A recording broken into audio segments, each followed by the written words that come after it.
Hello students, welcome to the program. The topic selected for the program is Components of Education and Their Mutual Relationship. Pupils, Teacher, Curriculum and Educational Institution. The objectives set for the lecture are to understand the process of education briefly, to understand pupil, teacher, curriculum and educational institution as the integral parts of the educational process, and lastly, to know about the relationship existing between these four components of educational process. Dear students, let's understand education as a process first. Education is a systematic process through which a child or an adult acquires knowledge, experience, skills, and sound attitude. It makes an individual civilized, refined, cultured, and educated. For a civilized and socialized society, education is the only means. Back in the 1500s, the word education meant the raising of children, but it also meant the training of animals.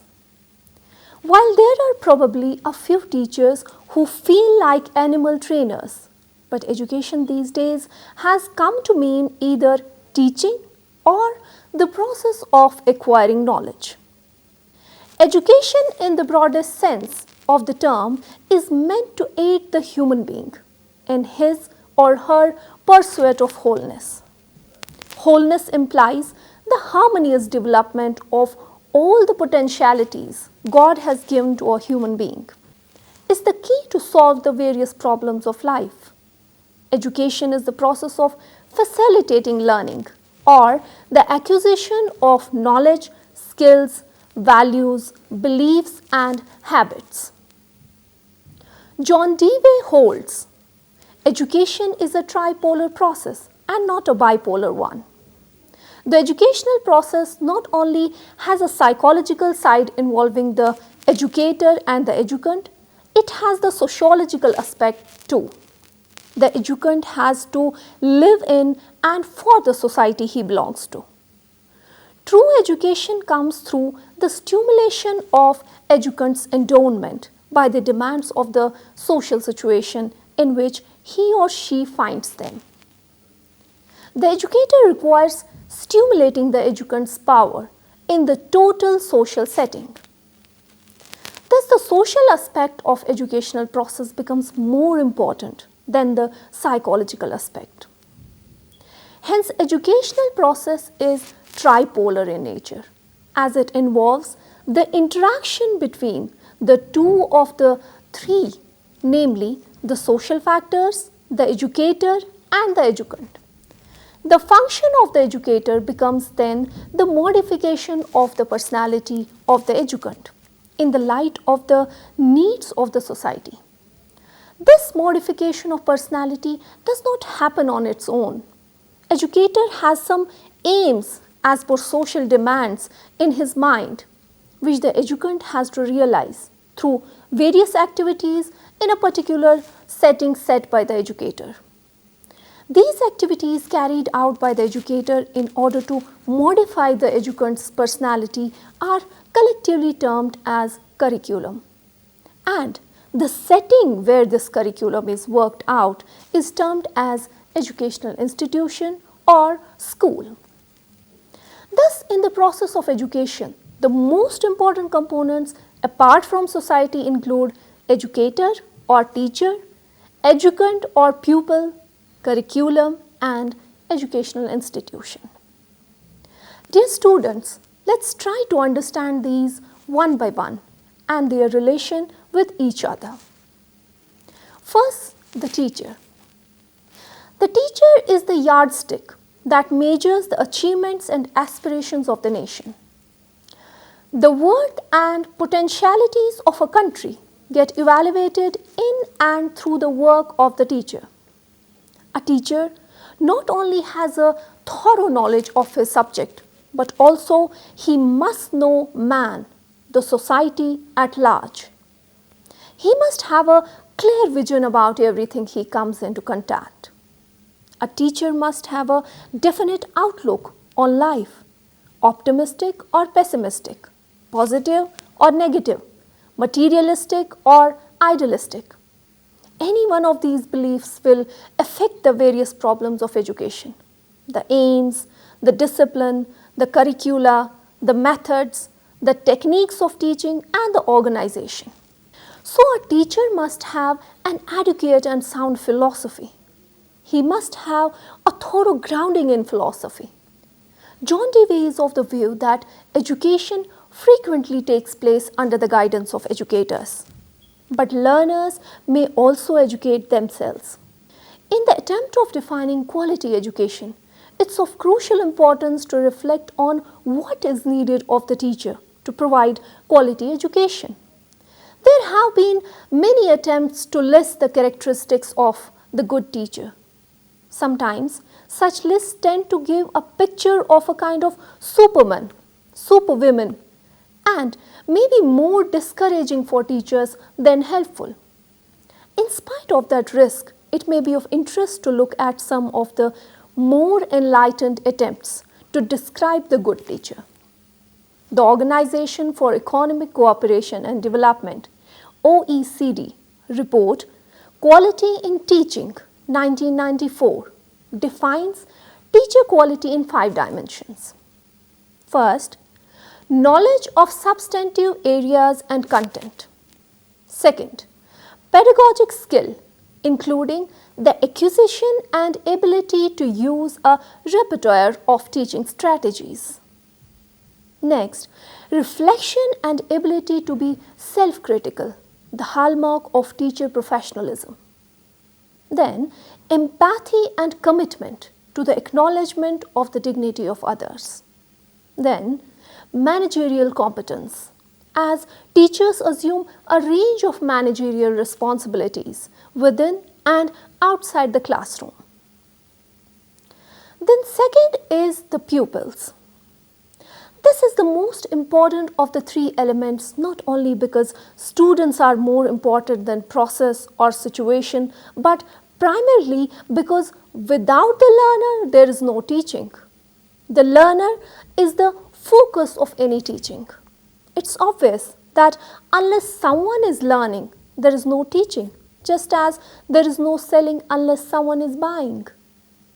The word learner is used for persons who individually or collectively comprise the class and on whose behalf educational programs exist and operate.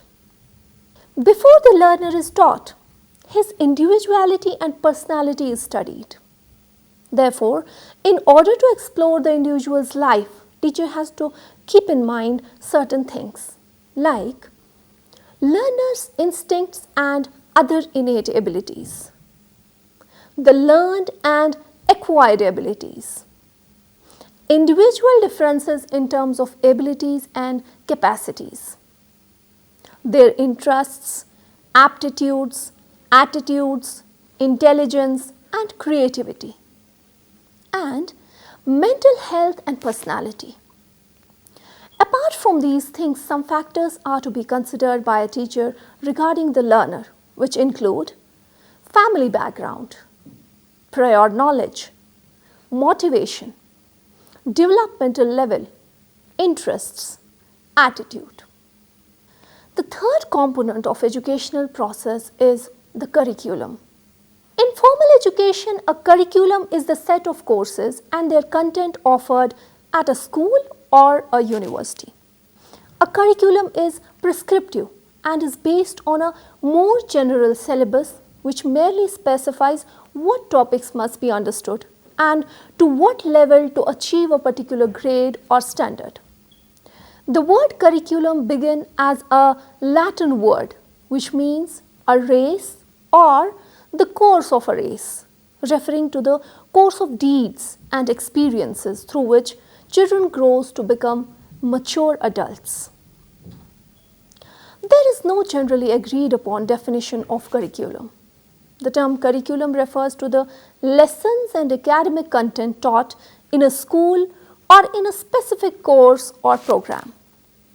In dictionaries, curriculum is often defined as the courses offered by a school, but it is rarely used in such a general sense in schools. Depending on how broadly educators define or employ the term, curriculum typically refers to the knowledge and skills students are expected to learn, which includes the learning standards or learning objectives they are expected to meet, the units and lessons that teachers teach, the assignments and projects given to the students, the books, materials, videos, presentations, and reading used in a course, and the tests, assessments, and other methods used to evaluate students' learning. An individual teacher's curriculum, for example, would be the specific learning standards, lessons, assignments, and material used to organize and teach a particular course. Then the fourth component of educational process, that is the educational institution. The society establishes educational institutions or schools to provide education to its members. School acts as a social agency and an agency of social control. School is an institution that fulfills the needs of the society. School transmits the cultural heritage to the younger generations. It's the educational institution wherein curriculum is worked out in order to mold the innate capacities of child so as to fit in the society. It makes the individual a social being. The school provides better understanding for interpersonal and intergroup relationship. School is a miniature society. School reflects all qualities of society. Individuals should develop according to the needs of the society. School must become child's habitat to be a miniature society. Goals and methods are decided by the society. Society is dynamic. It grows and changes, and as such these social changes must not only be reflected in education but also must affect it. The goals and aims are decided according to the nature of society. School transmits culture with necessary changes.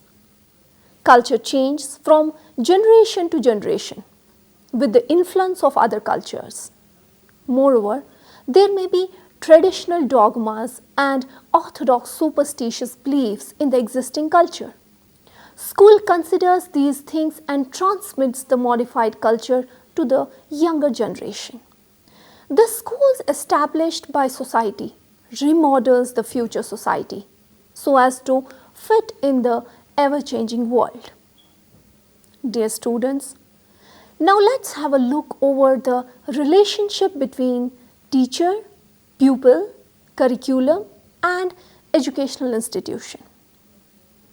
From the present discussion, we can say the teacher, pupil, curriculum, and educational institution are integral and interdependent parts of educational process. Here are some points which will make us understand how these components are related to each other. First, Plato has defined philosopher as, quote, one who has a taste for every sort of knowledge, one who is curious to learn and is never satisfied, unquote. A teacher needs to study philosophy as a person and as a teacher. It helps him to keep manifold relations with his pupil. Number second, the course of study of a particular degree or diploma is prepared by teachers. Knowledge of psychology is helpful in developing curricula of different levels of students in different subjects. The developmental characteristics and needs of the students are also taken into account by teachers while formulating of curriculum. Number third, the teacher is a dynamic force of any educational institution.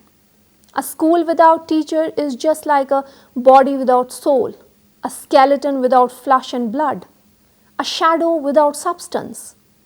There is no greater need in educational institutions for the cause of education today than the need for strong, manly men and motherly women as teachers for the young. As social engineers, the teachers can socialize and humanize the young by their man-like qualities. Number 4. We speak of education as a lamp lighting another lamp, one life making another life, and a spirit speaking to another spirit. This objective can be achieved if the teachers have good mental health. It has been observed that students develop interest in those substances which are taught by pleasing and genial teachers. It is teacher who can make a congenial atmosphere in educational institutions or classrooms. A good teacher can create love, interest, and enthusiasm for learning and a taste in the subject he teaches. Number 5. Education is to have all-round development of the child. The curricular exercise develops only cognitive aspect of the child. Therefore, curricular activities are complemented with other activities like games, sports, scouting, debates, cultural programs, etc. for wholesome development of the child. Number 6. Educational institutions are helpful in suggesting principles, methods and techniques for the selection of learning experiences appropriate to each development stage of the children.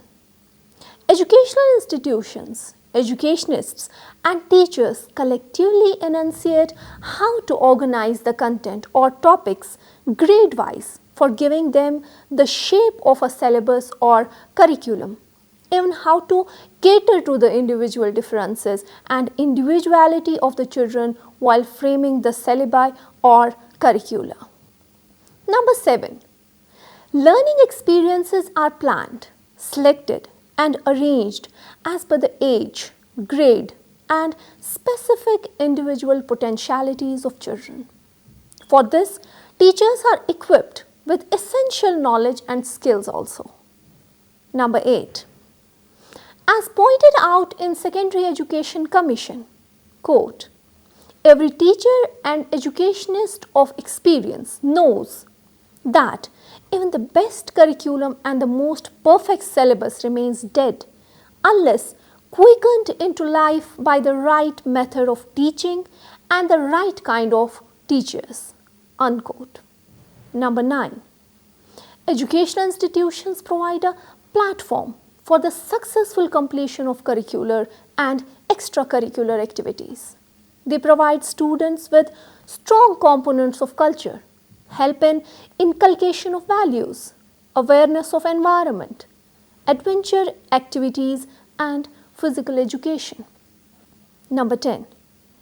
One of the objectives of education is to equip students with knowledge and skills which are needed to participate effectively as members of society and contribute towards the development of shared values and common identity. As such, while formulating the curriculum, such content and activities are to be included which help in realizing this objective. Number 11. Education has a vital role to play in assisting students to understand their cultural identity. Education acts as the distribution mechanism of the cultural values, such as it more layer the society and participate in society that carries the culture. Various co-curricular activities organized by the educational institution cater this need of society. Number 12. Education mainly begins at home. One does not acquire knowledge from a teacher. One can learn and get knowledge from parents, family members, or the elders of the society. But almost in all societies, receiving education and attending school is very necessary if one wants to achieve success. Education is the key to move in the world, seek better jobs and ultimately succeed in life. Schools play a vital role in preparing our children and young people for effective participation and responsible citizenship in society. The development of curriculum and educational opportunities is built on creativity tempered by knowledge and wisdom gained through the experience of learning. Number 13. Interpersonal relationship among the teachers and administrators also determine how successfully a teacher will be in a position to serve the educational institution and how far the objectives of education are realized. Number 14. One of the aims of education is to explore the innate capacities of an individual. The educational institution provides impartial and democratic atmosphere to the students. It provides freedom of expression to the students to explore their innate power. The students' problems are solved sympathetically through mutual discussion and understanding. Number 15. The selection of desirable learning resources for the learner is essential. Selection of resources is done by the teacher as per the prescribed curriculum. But it is the educational institution which provides teachers with these resources.